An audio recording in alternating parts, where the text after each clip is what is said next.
On la descend. Pourquoi? C'est que l'immobilisation d'avant, je suis sur Kamish Gatame. Et Eric s'est éloigné. Donc, fatalement, moi, en contrôlant, la ceinture est remontée un petit peu.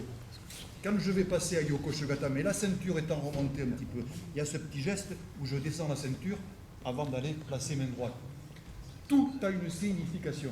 Tout. Il ne faut pas vous dire, ouais, mais je note, il nous a dit ça, etc. Pourquoi les choses sont faites? Les choses sont faites dans tous les katas, quel que soit, depuis le salut jusqu'à la chute du dernier mouvement, tout a une raison d'être. D'accord? Voilà, ça c'est vachement important. Et si, encore une fois, si on voit les katas de ce propre point de vue-là, des logiques de principe, des logiques mécaniques d'action, avec de bons outils, avec des gestes qui sont les uns derrière les autres, parce qu'il s'est passé quelque chose avant, là vous êtes dans quelque chose de construit et vous comprenez votre pratique. Quelle que soit l'orientation, soit une pratique sportive, je suis plus fort au sol que debout, soit une pratique de défense, je préfère les atémies que les clés, etc. Mais à un moment donné, il y a des logiques, il faut en passer par là.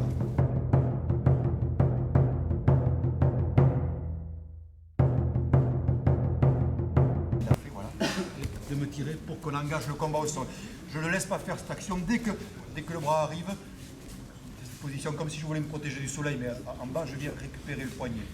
Mon deuxième genou vient se poser au sol et je me positionne pour Udegarami. Udegarami, pour être un petit peu plus efficace, on tourne la poignée de la mobilette, là, ou du scooter, je sais pas, il n'y a plus de mobilette maintenant. On tourne un petit peu la poignée. Je prends appui avec les deux coudes et là je fais mon effort. Alors là aussi, certains préconisent que Hockey fasse mine d'aller défendre. Certains préconisent qu'il n'y a pas de défense possible. Les deux choses sont possibles. Je récupère, tournez légèrement la poignée de la mobilette. Voilà. Il essaie de venir chercher son bras pour s'opposer, ça ne marchera pas, ou simplement il vient taper directement. Ou Udegarami. Avec le petit plus, légèrement tourner l'avant-bras de manière à ce que sur le plan osseux, il y ait moins d'amplitude et que la clé soit directe. Ça, c'est des petits détails. Bon. Encore une fois, il y a plein de petits détails dans lesquels on ne pourra pas rentrer, malheureusement. On est à lui et engager le combat au sol. Sur cette action-là, je viens tout de suite faire un pré-contrôle avec ma mâchoire ici. Le premier bras s'engage pour préparer l'extension. Le deuxième bras se rajoute.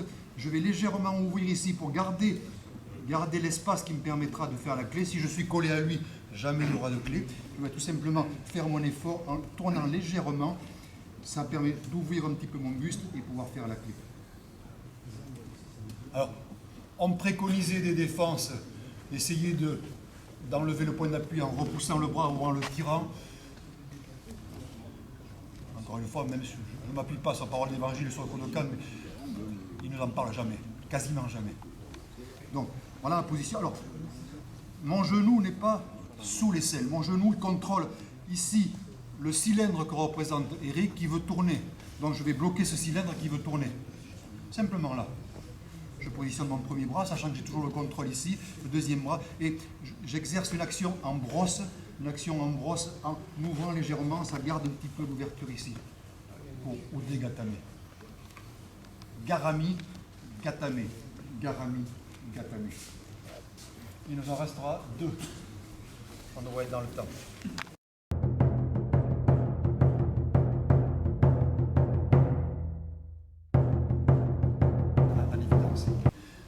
Deuxième situation sur Ude Ishigi. Alors ce sont tous des Ude Ishigi. C'est Juji Gatame certes, mais les Juji Gatame, ce que l'on voit beaucoup en compétition, bien sûr, c'est ça. Sachant que si je veux être efficace, la jambe côté bassin est dessus pour ajouter des contraintes au niveau de sa tête. Mais la forme la plus efficace et la forme fondamentale, c'est ça. Mon pied est ici, ça me permet un meilleur contrôle de l'épaule, et là je m'installe en Juji Gatame. Okay. Donc, à partir du moment où je cherche à venir engager le combat, mon partenaire vient, voilà, l'idée c'est de prendre et de m'amener au combat au sol. Et de la même manière qu'avant pour Udegarami, je m'empare de son poignet, les mains en collier.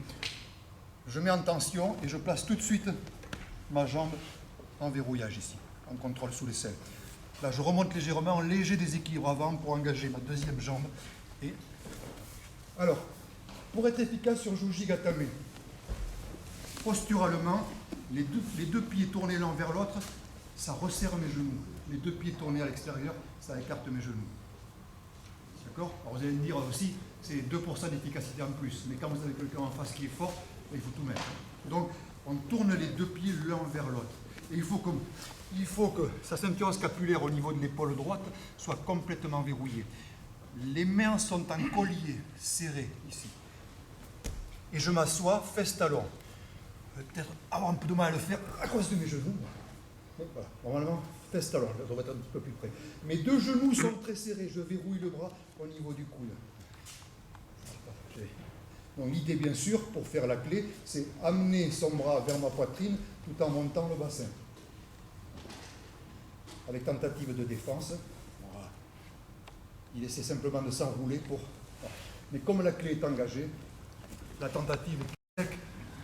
Tentative de défense ou pas, mais les deux font. On voit les deux au Kodokan. Certains font faire défendre, d'autres ne font pas faire défendre. Voilà. C'est pas une faute. C'est pas une faute. Sachant, je me répète, qu'en Shime-waza, en Kansetsu-waza, quand les mains sont posées, quand les bras sont verrouillés, c'est difficile de défendre. C'est toujours possible, mais c'est toujours un petit peu difficile. Ça va? Faites attention à vos postures. Quand je fais au dégarami, je suis bien stable sur mes appuis, je suis bien en équilibre, je ne suis pas les genoux serrés, le cul en l'air, et aucune stabilité, je suis bien bas, mon poitrine est en contact avec sa poitrine, mes deux coudes sont en appui et je fais mon effort au niveau de la clé. C'est ça, au niveau de la clé. La main gauche descend, l'avant-bras droit monte. Juji Gatame, je saisis, je mets le bras en extension, je place la jambe côté bassin, j'engage la deuxième, je m'assois fesse-talon, les genoux sont serrés, les pieds sont tournés l'un vers l'autre. Tentative d'enroulement pour le poroquet, c'est la deuxième. Les défenses sont très difficiles, voire impossibles. La défense, celle-là, est plus ou moins imposée. Cette défense qui consiste simplement à venir essayer de m'aligner, d'enrouler mon bras, ne pas laisser mon bras en porte-à-faux ici, mais essayer de l'enrouler. Cette défense n'est possible qu'au moment où moi je me prépare à engager Juji Gatame. Parce que si je suis engagé sur Juji Gatame et qu'il a accroché ses bras, il peut faire plein d'autres défenses. Il y en a à l'appel des défenses. La seule défense, c'est au moment où je sens que le bras va être déplié, qu'il va partir se stabiliser en étant sur l'arrière, moi je m'enroule et j'essaie de m'aligner. D'accord? C'est vraiment quasiment la seule défense que l'on peut tenter.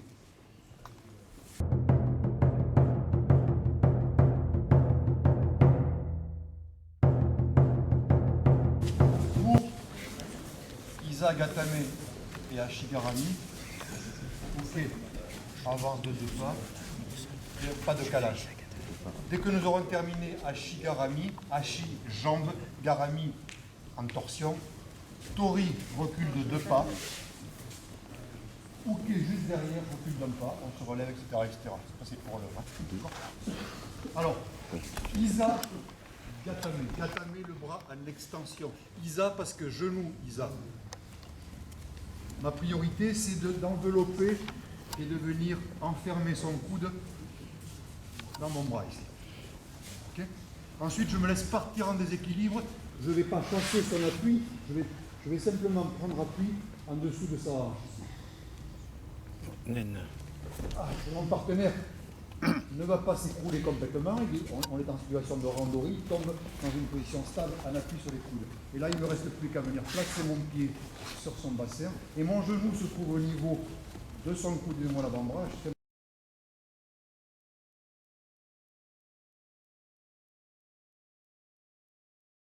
Un déséquilibre latéral. La deuxième jambe se positionne et mon genou au-dessus du coude. Ça va?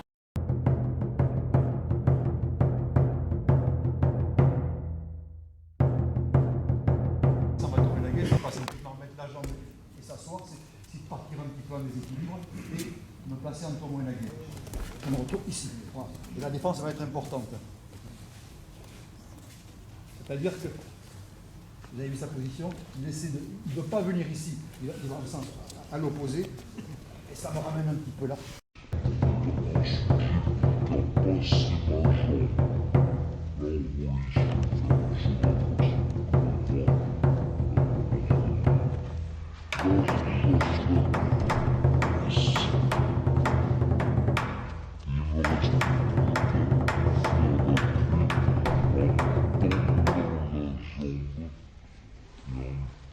En moi. J'ai engagé comme un anaconda ici, et ensuite c'est ça la clé. Ashigarami, sachant que sa jambe n'est pas complètement tendue, elle est toujours en torsion, mais la contrainte, c'est une contrainte de torsion qui n'est pas complète. Donc, vous avez vu la défense qui me permet, moi, de m'engager, d'enrouler ma jambe comme un serpent autour de la sienne, je repousse, et maintenant je fais mon effort, en conjuguant l'action de traction du haut du corps et l'action de poussée de la jambe. Là, on est sur Ashi, jambe, Garami, bras, jambe, bras en torsion. Donc là-dessus, je recule de pas, il recule d'un pas, et on ferme le kata. Là, vous avez l'essentiel, en espérant qu'on a répondu.